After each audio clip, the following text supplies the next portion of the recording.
Hi everyone, I'm Jake with Harnessing Potential Dog Training, and today I'm going to be going over collars and how to apply or how to put them on to your dog, especially the Fur Saver. This is the main collar that I recommend my clients to use because it's just a regular flat collar, but it's the safest flat collar that you can get. Um, so this is it. This is called the Fur Saver or a Fur Saver. It's like a choke chain, but it's links. These are links. These are called links.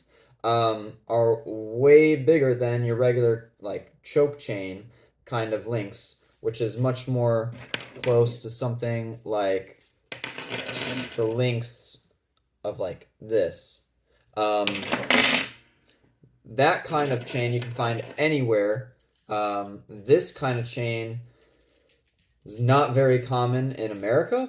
Um, it's used primarily for show dogs like German Shepherds and stuff like that, and it's usually used um, as like a slip collar.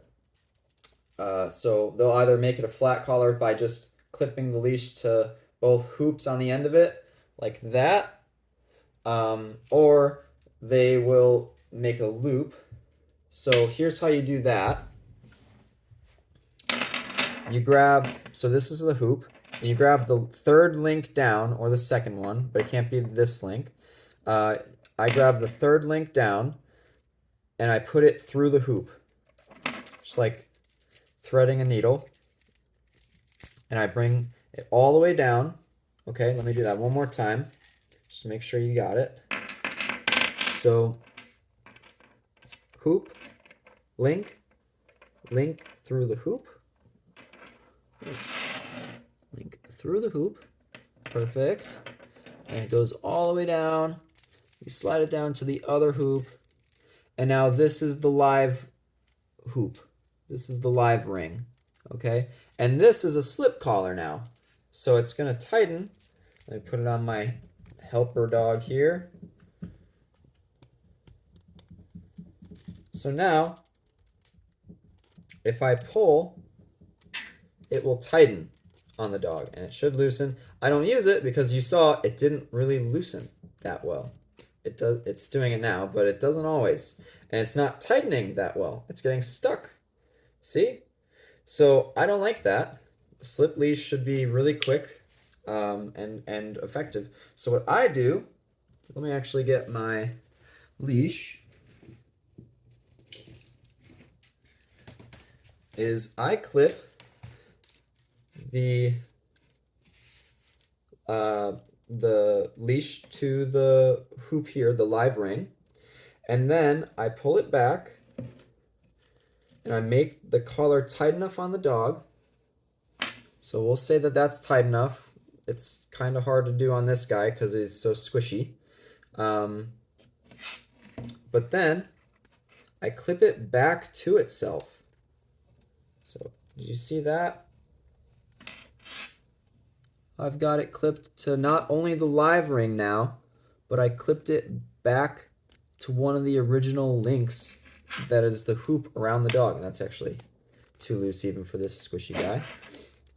Okay, and this is why I like this collar, because it's metal, so it's not going to break. The flat collars that you get from Petco and all that, they break the buckle always breaks.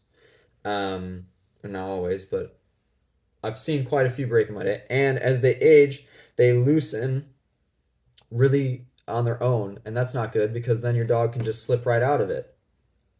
I don't want that. That's safety first with dog training. So I need to make sure that my collar is not going to loosen at all on the dog and it's going to stay perfect on the dog, exactly how I had it, so that I know the result is going to be not because the tool is malfunctioning on me, but because I'm doing something right or wrong, uh, or I'm, yeah, I'm doing something right or wrong.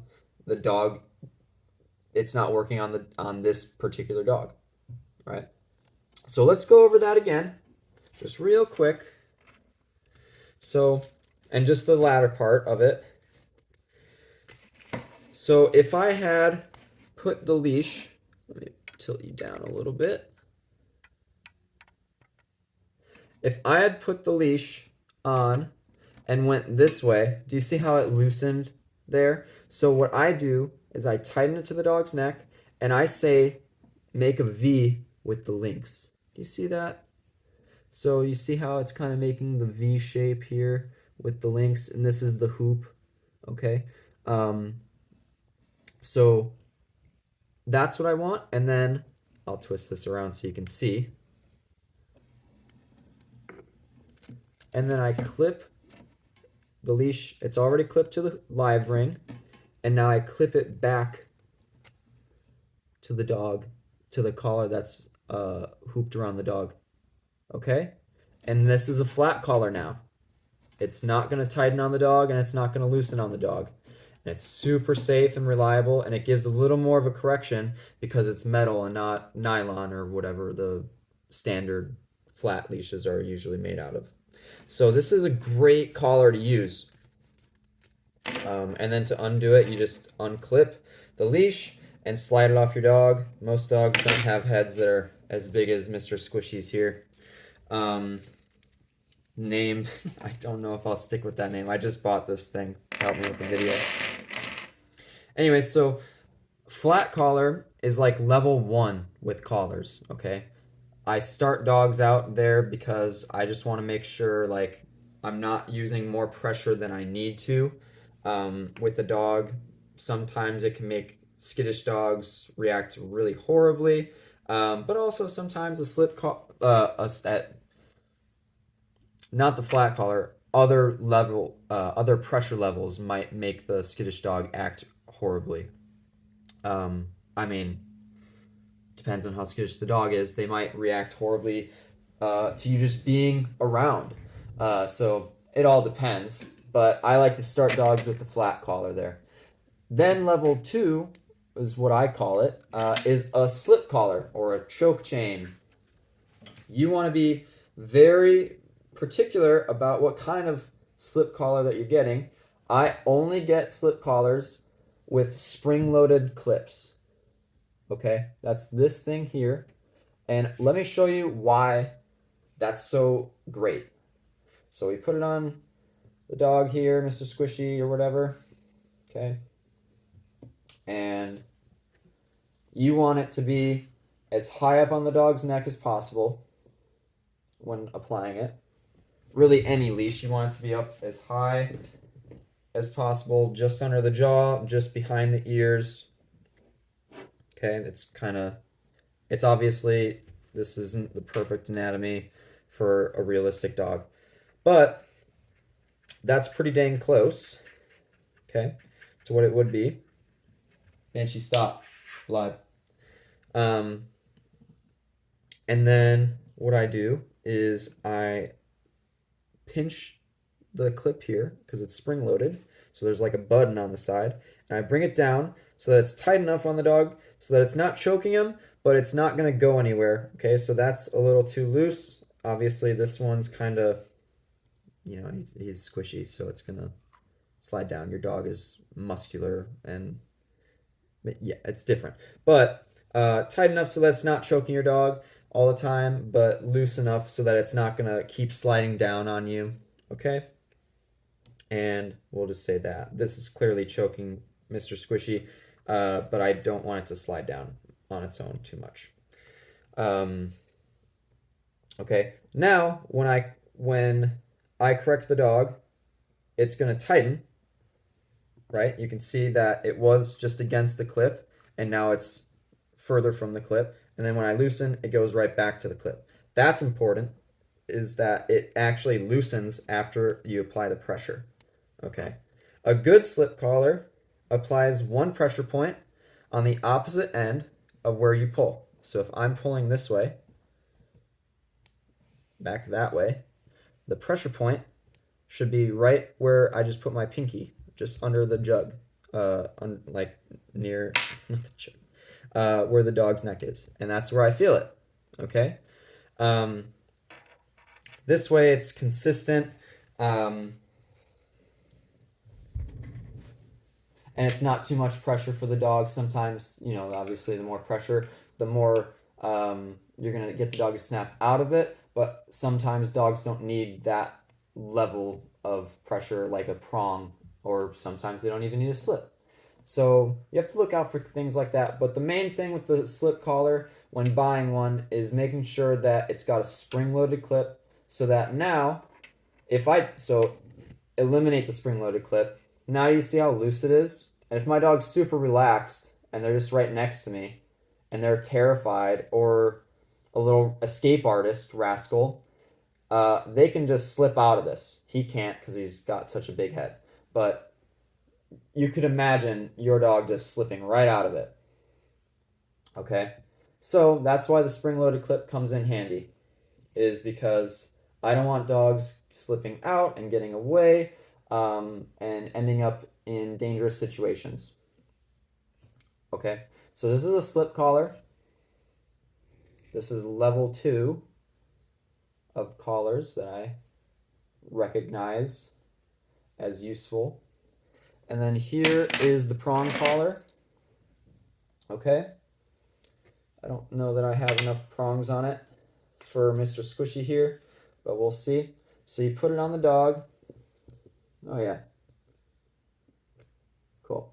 And you want to make sure that it's on tight, the same as any other collar, so that it's just...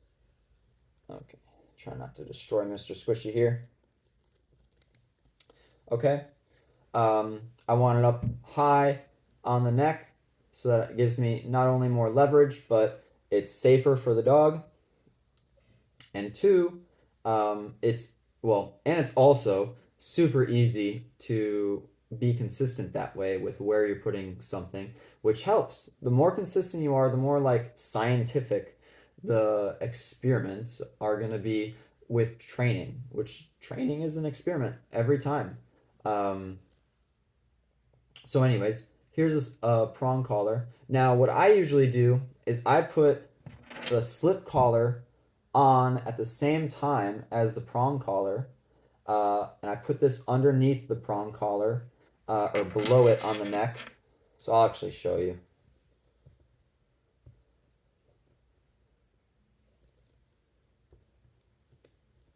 Okay, so he's got an extremely short neck. That's okay. We're not judging him. We're just recognizing that and working with it. Okay. See how much extra leash I have here? Or collar I have there? So now when I clip it to both, if my prong breaks for whatever reason, it's just a fail-safe.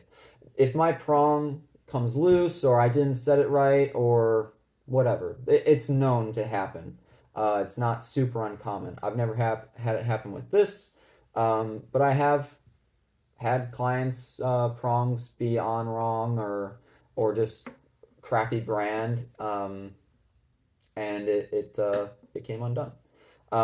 So now, whenever I correct the dog with the prong, the dog's not also, so they're not getting corrected with the slip collar. But now, let's say that the prong breaks off and I lose a link in the grass and I can't find it, and I can't put my dog back on the prong because now it's too tight, or it's just stretched out and totally broken. Now I'm not relying on a flat collar, which a lot of fail-safe clips, they're usually like this double-ended clip, or a carabiner thing, or whatever that just attaches to a regular flat collar with like your dog's name tag on it. If you need the prong, odds are a flat collar is not going to be a very useful collar to get you home. If you're at the park with your dog and the prong breaks while you're at the park, now you got to walk the rest of the way home on a flat collar, and they're super hyper because the prong doesn't just break on its own. The dog's usually pulling quite a bit for the prong to break, or like lunging or at something, or needing a lot of correction or whatever. If the dog's not applying any pressure, odds are the prong's not malfunctioning. So the flat collar is not going to do you much good. You're better off making a slip leash out of the hoop at the end of your leash, than putting it on a flat collar. But that's why I use the slip collar as my failsafe, because I've got a level 2, a prong collar I consider a level 3, as opposed to going from a level 3 to a level 1. So that I love it. So I'm going to take the slip collar off now just so I can show you separately what the prong collar, how the prong collar should function. And you got to be picky. Okay, I was just at a store that I recommend to people all the time for getting supplies, and they had a bunch of supplies that I totally don't recommend to anyone, because with a prong collar, you want to make sure that it's not a flat collar prong. Okay, you want to make sure that it's kind of a martingale. That's what this is here. The smaller chain link stuff here. If it was a flat collar, it would be more like this, where when I pull it, it's just digging in to the bottom of the dog's neck. You can see it's a much harsher correction, and oftentimes the dog may even bleed. It's not working as it should, where it's distributing even pressure. It's just most of the force is coming from the front, or the opposite end of whichever way you're pulling. So if you're pulling this way, the opposite end is over here. So this is where the dog's feeling the most of it. That could be dangerous, and also just unnecessarily not like it's just an unnecessary extra force. I don't like that. So what I do is I make sure that they're all martingale. I don't buy anything that isn't a martingale kind of prong collar, okay? Now, martingales in general that aren't prong collars, I'm not a huge fan of. I think they're this weird in between of a slip and a flat collar. I'd rather go with a flat collar or a slip collar, not do the gimmicky stuff. But for prongs, it's absolutely essential that you have this martingale kind of mechanism attached to it. Okay, don't buy anything else. Now, what happens when I pull is, let's loosen it a little bit, is it applies even pressure. You can see more the sides are tightening as well. So it's an even pressure. It's not just all loaded on here. It's like why carpenters use washers and stuff like that. It's to distribute the force. So you're not all just overloading on one force, because it's bound to break that way. You don't want to break the dog or hurt the dog. You want it to just be useful, a useful tool. So now it's applying pressure evenly. It's not stabbing into the dog. It's just pressure points. The prongs are curved so that it's not just digging straight into the dog, because that would be bad, or it could be bad. I always check to make sure that the prongs aren't sharp, because some manufacturers seem to think that we're actually trying to stab dogs. Yeah, I don't understand why manufacturers make flat collar prongs or like super sharp prongs or whatever. Now I understand messing with millimeter, like the circumference of the link. That's fine, because that helps you with different kinds of dogs, like different sizes and different kind of coats and this and that. Banshee plots, easy.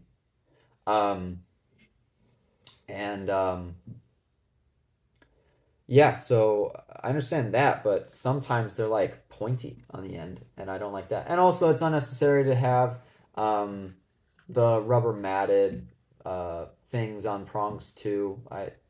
That seems gimmicky to me. You're not really doing much. Like it shouldn't be stabbing the dog. If anything, it's just keeping the cold metal off the dog. It's doing the same thing, whether it's covered or not with the rubber bit. So don't sue me, but that's my take on that, or hot take, as my generation would say. Okay, so this is a good prong. I'm not huge into buckles, but you could use a buckle, especially if you're going with the fail-safe every time you put the prong on. The buckle makes it super easy. It's usually just here and you just boop and then take it off. Me, I just unclip at the same link usually every time. This one's pretty good, so it's not too hard. I've had it for years of being able to just slide out and pinch in, and it doesn't just slide out on its own without, more force. So it's pretty good. Pretty good. Okay. So those are collars, and you can interchange between all three of those as you see fit and your trainer sees fit for your dog. If you need to be on a prong for your dog's whole life or more than a couple of weeks, switch up what you're doing. You're doing it wrong. You should not constantly be on one. My goal with any dog is to be off leash as soon as possible. Your goal may be just to not get dragged on your way to the mailbox in your slightly longer than average driveway, right? Or your regular driveway. Okay, so that's fine, but don't just stay on one. Don't just stay on the slip. Don't just stay on the prong. Don't stay on the flat collar. If the dog's still dragging you on the flat collar, go to a slip or a prong. If the dog is starting to get used to the prong, go to a slip or a flat.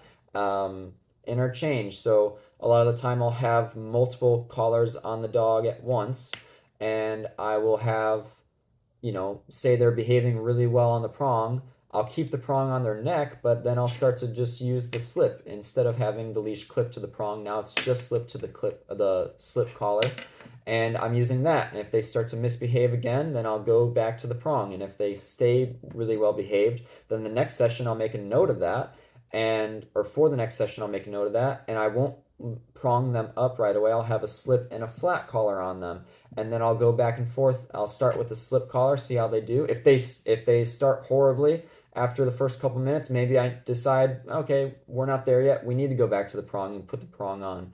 But if they're killing it with the prong, then I'll use the slip collar or the flat collar. Sorry. And if they're killing it with the slip collar, I'll put the flat collar on them and just practice that. And I'll go back and forth as the dog needs. If they're making tons of mistakes on the flat collar, I'll go to the slip. If they're doing great with the slip collar, I'll go to the flat.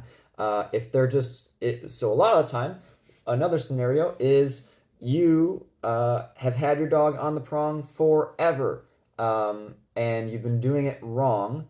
You've been doing the wrong technique for teaching leash manners. It's been this whatever. I don't need to analyze it or there's no intent of insulting you either. But it hasn't been clear communication with your dog, and so what I'll do is I'll put the dog on a flat collar first, and sometimes that works because it's just a different stimulant for the dog. They're so desensitized to the prong collar that, sorry for the noise.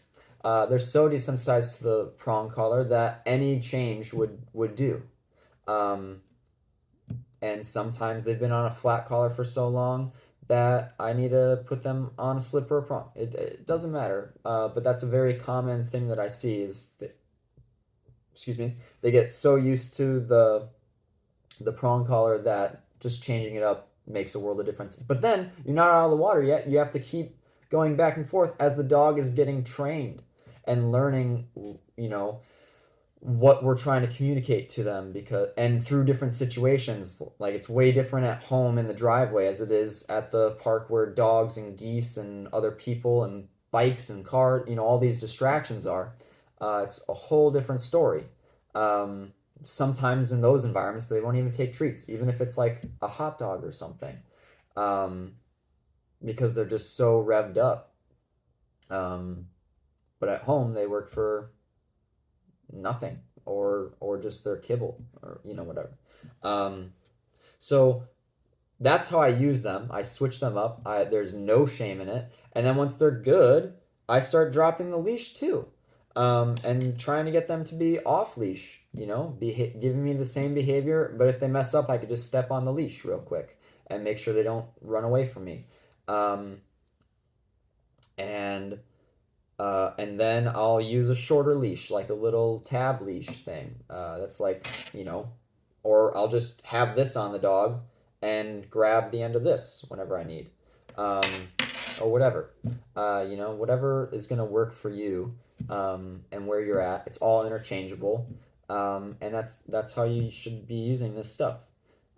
If you have questions, feel free to reach out to me, and I hope this helps. My name's Jake. My business's name is Harnessing Potential Dog Training, and good luck.